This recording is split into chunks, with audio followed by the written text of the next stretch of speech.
Hello दोस्तों, नमस्कार। मैं अंकित शर्मा स्वागत करता हूं आपके अपने YouTube channel Clara classes one day examination में। तो कैसे हैं आप सब लोग? आशा करता हूं आप सब लोग अच्छे होंगे और सुरक्षित होंगे, साथ में अपनी पढ़ाई को अच्छे से कर रहे होंगे।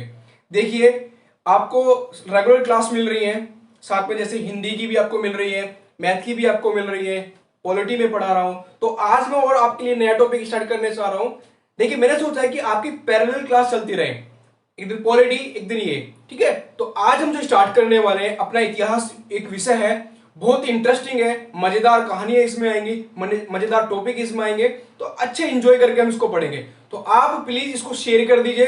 अगर आपने अभी तक चैनल को सब्सक्राइब नहीं किया तो प्लीज उसे सब्सक्राइब कर लीजिए, बेल आइकन को दबा लीजिए और साथ में पढ़ के देखिए, बड़ा मजा आएगा जब हम इतिहास पढ़ेंगे। जैसे पॉलिटी पढ़ रहे हैं, अब हम इतिहास स्टार्ट करने वाले हैं। साथ में गूगल प्ले स्टोर पे क्लारा क्लासेस के नाम से एप्लीकेशन है, उसको जाकर डाउनलोड कर लीजिए, लॉगिन करके देखिए, सारी क्लासेस आपको वहां पे मिल जाएंगी। 9 to 12 भी हैं, साथ में कॉम्पिटिटिव एग्जाम जो अभी चल रहे हैं उसी की तैयारी में जितने भी बच्चे लगे हुए हैं सब वहां पे आपको मिल जाएंगे। चैट बॉक्स भी है, डाउट भी भेज सकते हैं, कोई सजेशन कुछ भी, एवरीथिंग। ठीक है, तो चलिए अपना शुरू करते हैं। इतिहास।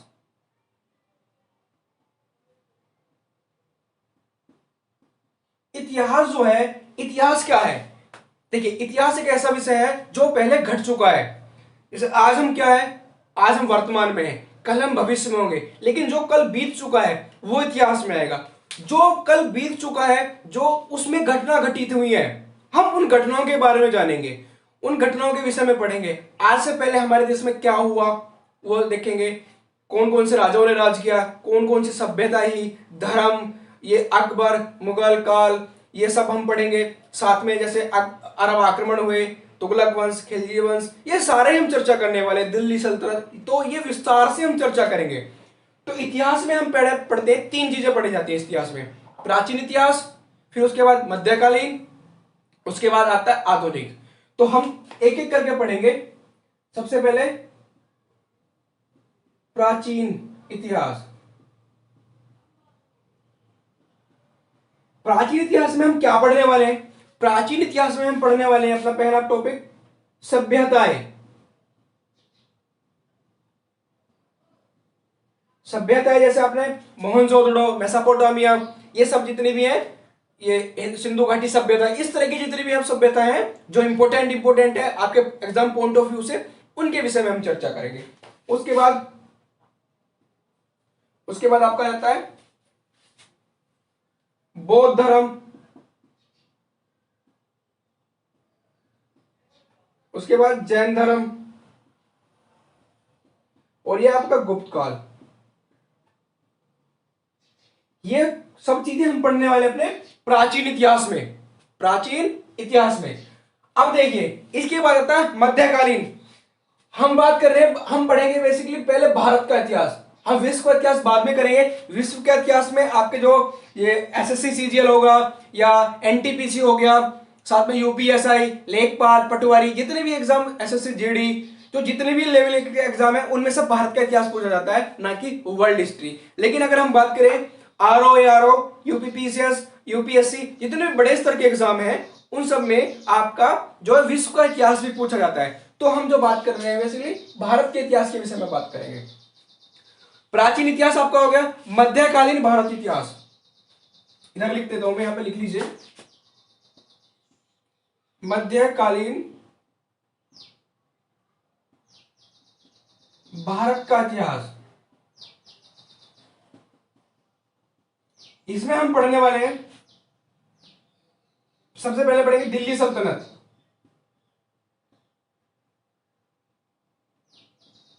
दिल्ली सल्तनत, गुलाम वंश, खिलजी वंश। ठीक है, उसके बाद तुगलक वंश,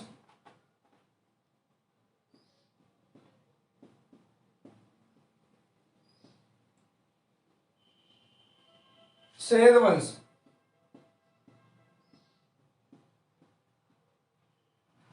लोधी वंश, ठीक है। तो हमने देखा कि जो आपका प्राचीन इतिहास है उसमें सभ्यताएं पढ़ेंगे, बौद्ध धर्म पढ़ेंगे, जैन पढ़ेंगे, गुप्त काल पढ़ लेंगे। साथ में अगर हम बात करें मध्यकालीन भारत की तो दिल्ली सल्तनत, गुलाम वंश, खिलजी वंश, तुगलक वंश, सैयद और लोधी वंश, इनके विषय में हम चर्चा करेंगे। तो बेसिकली जो हम अपना स्टार्ट करने वाले हैं उसके बाद ये मध्यकालीन भारत से हम अपना स्टार्ट करेंगे। सबसे पहले हम पढ़ेंगे मध्यकालीन भारत का इतिहास, फिर हम अपना आधुनिक भारत स्टार्ट करेंगे, फिर अपना प्राचीन भारत स्टार्ट करेंगे। क्योंकि ज्यादातर क्वेश्चन जो आते हैं मध्यकालीन भारत से और आधुनिक भारत से ये क्वेश्चन आपके आते हैं एग्जाम में। तो प्राचीन इतना इंपॉर्टेंट है बट इतना नहीं है कि एग्जाम पॉइंट ऑफ व्यू से ज्यादा क्वेश्चन बने। तो ज्यादातर क्वेश्चन कहां से बनते हैं? मध्यकालीन भारत से बनते हैं और आपके आधुनिक भारत से बनते हैं। अगर बात करें आधुनिक भारत की,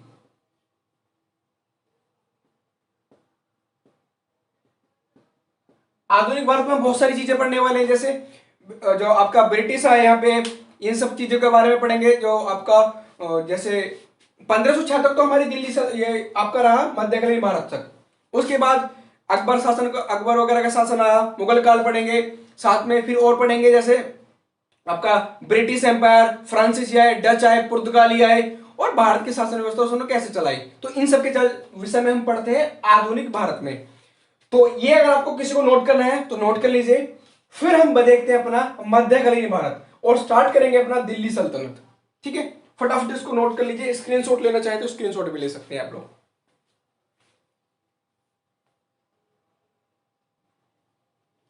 चलिए, हो गया। अब देखिए, अच्छा इसमें मैं आपको गुलाम वंश जो है इनके आपको मैं डेट भी बता देता हूं, कब से इनका कब से कब तक का शासन रहा। जैसे गुलाम वंश की बात करें तो 1206 से 1320, खिलजी वंश 1320 से 1414 और ये आपका रहा तुगलक वंश रहा आपका 1414 से 1451, 14 से 1451 तक। और ये आपका रहा 1451 से 1500, 1320, 1414 और 1451, 1451 से आपका रहा है 1526 तक लोधी वंश। ठीक है, हो जाएगा। चलिए अब मैं इसको मिटा देता हूं, आप लिखिए।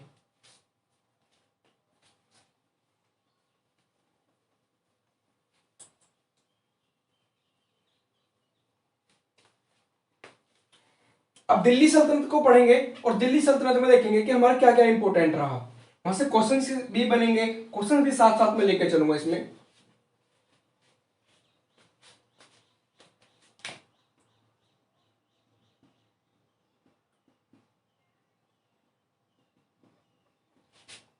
दिल्ली सल्तनत 1206 से आपका 1526 तक, 1526 तक आपका दिल्ली सल्तनत रहा। अब दिल्ली सल्तनत में देखो, इसमें आपको मिलता है कि सबसे पहले तो आप दिल्ली सल्तनत को पढ़ने से पहले जैसे कुतुबुद्दीन ऐबक कहां से आए, ये सब कहां से आए, ये आपको थोड़ा सा बैक जाना पड़ेगा। कहां पे? अरब जो आक्रमण हुए थे, अरब आक्रमण में आपको जाना पड़ेगा। जो आपके जैसे मोहम्मद बिन कासिम, मोहम्मद गुरी, ये सब जो आक्रमण हुए उनके विषय में आपको चर्चा करनी पड़ेगी, तभी आप क्या पढ़ पाएंगे दिल्ली सल्तनत। क्योंकि आपको पता है कि जो वंश जो गठित हुए, जो गुलाम वंश बना, गुलाम वंश कहां से बना और कहां से निकल के आया। देखिए 632 एडी में हजरत मोहम्मद की मृत्यु हो जाती है। 632 एडी में हजरत मोहम्मद की मृत्यु हो जाती है और एक नया पद बनाया जाता है खलीफा का। खलीफा 636 में एक नया खलीफा बन गया है जिसका नाम था उमर खलीफा। एक एक मैं लिखता जाऊंगा। 632 एडी में हजरत मोहम्मद की मृत्यु के बाद, ये अरब कंट्री की बात कर रहे हैं हम, ये जो अरब कंट्री थे उनकी बात कर रहे हैं अभी हम, क्योंकि हमको पढ़ना है पहले अरब आक्रमण। अगर आपको अरब आक्रमण के बारे में नहीं पता है तो आपको जानने में थोड़ी कठिनाई होगी, क्योंकि इसका जो शुरुआत होती है दिल्ली सल्तनत की, वो अरब आक्रमण हुए थे उसी समय से इसकी शुरुआत होती है। उसका इसको लिंक करके हम आपस में पढ़ेंगे। तो अरब आक्रमण की अगर बात करें, अरब आक्रमण 632 एडी में हजरत मोहम्मद की मृत्यु के बाद एक नया पद बनाया गया,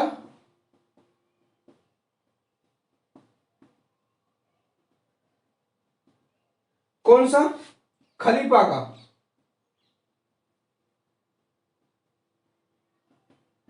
636 एडी में उमर खलीफा बने। तो 636 में एक नए खलीफा बने जिनका नाम था उमर खलीफा। अगर अच्छा, इनका काम क्या था? खलीफा इनका काम था कि जो धर्म है उनकी देखरेख करना। तो धर्मों की देखरेख मतलब क्या सही हो रहा है राज्य में, क्या गलत हो रहा है, तो ये सब इनका देखने का काम था। जब 611 हमारे जो भारत पर जो पहला अरब आक्रमण हुआ था 712 एडी में हुआ था। उससे पहले 711 एडी में जब ईरान का शासक मंसूर था। कौन था? 711 की बात करते हैं, क्योंकि 712 में जो आक्रमण हुआ था वो भारत पर पहला अरब आक्रमण था। भारत पर पहला अरब आक्रमण। अच्छा, आपसे अगर पूछ ले कि भारत पर पहला अरब आक्रमण कब हुआ था, तो 712 में आपको आंसर लगाना है। 712 एडी। 712 एडी में भारत पर पहला अरब आक्रमण हुआ। उसके बाद उससे पहले की थोड़ी सी चर्चा करें तो 711 में आपसे पूछ ले कि 711 में जो थे वो कौन खलीफा थे, क्योंकि 711 में भी तो जो उनको हुआ थे वाजिद अली, मंसूर हजाज वहां के। ये हम अरब की बात कर रहे हैं तो ईरान के शासक का नाम आपको पता होना चाहिए। ईरान का शासक था मंसूर हजाज, ठीक है। और उसी समय जो खलीफा थे वाजिद अली। वाजिद अली खलीफा थे। देखो, खलीफा का काम था कि अपने धर्म का प्रचार विस्तार करना, उसकी देखरेख करना, क्या सही क्या गलत हो रहा है, क्या घटित हो रहा है आपके उसमें, तो वो सब काम करते थे खलीफा। तो जब भारत पर आक्रमण हुआ 712 में, उससे 711 के उस दौरान जो खलीफा थे वाजिद अली थे, और उस समय ईरान का जो शासक था वो मंसूर हजाज था। अब भैया उसके बाद 712 में आपको पता ही है कि पहला अरब आक्रमण हुआ। इससे पहले देखिए जो इनका काम था, जो अरबों का ये काम करते थे कि आक्रमण करे और वहां से धन संपदा को लूटते थे और अपने धर्म का वहां प्रचार करते थे। आए, लूटे और अपने वहां पे जो उनकी जो ऐतिहासिक चीजें थी या धार्मिक स्थल थे उनको तहस नहस किया और अपने धर्म का प्रचार कर दिया और वहां से लूट के अपने देश चले गए। तो ऐसी ही हमारा ये था पूरा सिस्टम कि इन्होंने क्या किया, अरबों ने भारत पर कई बार बार आक्रमण करते गए और यहां से लूट लूट कर ले जाते रहे, ठीक है। तो अब देखते हैं पहला अरब आक्रमण को विस्तार से पढ़ेंगे। कहां पर हुआ, किसने किया, किसके ऊपर किया, अब चर्चा करेंगे उसकी। फटाफट इसको नोट करो जल्दी से।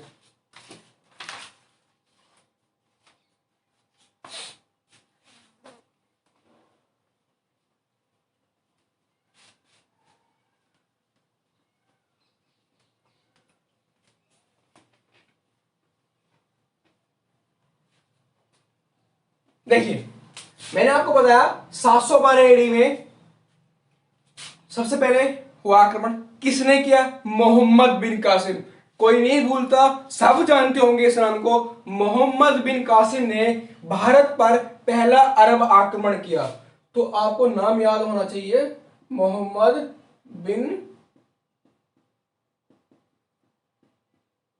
कासिम। मोहम्मद बिन कासिम ने भारत पर पहला आक्रमण किया। किस क्षेत्र पर किया? देवल क्षेत्र पर। किस क्षेत्र पर? देवल क्षेत्र पर।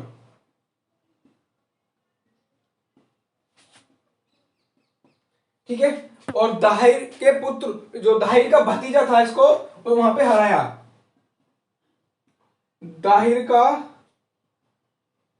भतीजा था देवल क्षेत्र में, उसको वहां पे पराजित किया और पराजित करने के बाद रावल क्षेत्र पर पहुंचा। ये इसने क्या, देखिए मैं पूरा विस्तार से समझाता हूं। मोहम्मद बिन कासिम ने 712 में आक्रमण किया। जब भाई इसने आक्रमण किया इसने देवल क्षेत्र पर। वहां का जो शासक था वो था दाहिर का भतीजा, ठीक है। उस पर आक्रमण किया। आक्रमण करने के बाद उसको पराजित कर दिया। उसको पराजित करने के बाद ये भैया आगे बढ़ दिया। आगे बढ़कर यह पहुंचा रावण वाले क्षेत्र पर, जहां पर दाहिर का पुत्र था, उसको भी वहां पे पराजित किया। पराजित करने के बाद दाहिर की दो पुत्रियां भी थी। ऐसा कहा जाता है कि दाहिर की जो दो पुत्रियां थी, उनको ये जो मोहम्मद बिन कासिम था, उनको अपने अरब ले गया। और अरब, इसकी जो पुत्रियां थी, इन्होंने कहा अरब के सामने, जब इनको ले जाया, अरब में ले जाया गया और वहां के खलीफा के सामने इनको पेश किया गया, तो वो पूछते थे कि आप कितना, कहां से क्या माल लेकर आए, क्या लूट कर लेकर आए। तो इन्होंने कहा कि ये दो भी लड़कियां मैं लेकर आया हूं। तो उन्होंने कहा कि जो मोहम्मद बिन कासिम है, इन्होंने उनके साथ बदसलूकी की है, ऐसा व्यवहार नहीं करना चाहिए था कि जैसा उन्होंने व्यवहार किया है। तो जो खलीफा होते थे, वो धर्म को और सभ्यता को, समानता को, सब कुछ मानते थे। तो उन्होंने कहा कि ठीक है, अगर इन्होंने ऐसा गलत किया है, हालांकि वो आरोप लगाया उन्होंने, क्योंकि उन्होंने उसके भतीजे को, पुत्र को, सबको मार दिया था। तो दाहिर का पुत्र, भतीजा, सबको मार के मोहम्मद बिन कासिम उनकी दो पुत्रियों को ले गया। उन्होंने कहा कि इन्होंने हमारे साथ अभद्र व्यवहार किया है।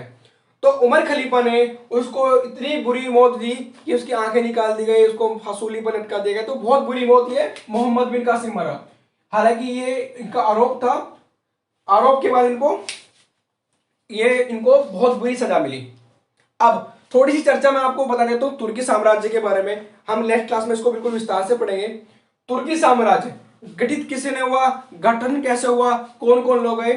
तो समागीन साम्राज्य का एक गुलाम था जिसका नाम था अलब्दगीन। अलब्दगीन ने भी एक गुलाम रखा हुआ था। भाई ये भी गुलाम है, तो अगर ये किसी का गुलाम ही नहीं, सोचा कि मैं क्यों ना अपने गुलाम रख लूं, जब मैं दूसरों के काम करता हूं तो मेरे भी कोई काम करे। तो समागीन साम्राज्य का एक गुलाम था अलब्दगीन, उनका भी एक गुलाम था सुबदगीन। अब दोनों एक दिन बैठे हुए थे, बैठ कर कहने लगे भाई यहाँ मन नहीं लग रहा, चलो घूमने चलते हैं। अब घूमने कहाँ चले, उन्होंने कहा चलो ठीक है, अफगानिस्तान वाले काबुल वाले रीजन में अपने चलते हैं। अपन काबुल वाले रीजन में पहुंचते हैं और वहां कुछ देखते हैं, अच्छी अच्छी कोई व्यवहार वहां पे। तो अलब्दगीन और सुबदगीन दोनों काबुल वाले, अफगानिस्तान वाले रीजन में पहुंच जाते हैं और वहां पर जाकर एक नया साम्राज्य, तुर्की साम्राज्य का गठन करते हैं। तो इसके विषय में हम नेक्स्ट क्लास में चर्चा करेंगे, बिल्कुल विस्तार से पढ़ेंगे। तब तक आप घर पर रहें, अच्छे से पढ़ें। कोई डाउट आता है, कोई क्वेरीज आती है या कोई आपको सजेशन है, तो प्लीज कमेंट बॉक्स में जरूर लिखें, अच्छे से एंजॉय करके पढ़ें, ठीक है। तो नेक्स्ट क्लास में हम पढ़ने वाले हैं तुर्की साम्राज्य के बारे में। तो थोड़ा सा हम बेस बना रहे हैं, जैसे ही बेस बन जाएगा अपना पूरा हम स्टार्ट कर देंगे गुलाम वंश, उसके बाद खिलजी वंश, तुगलक वंश, सेद वंश और लोधी वंश पढ़ने के बाद हम अपना नेक्स्ट चलेंगे, ठीक है। Okay, bye bye, take care.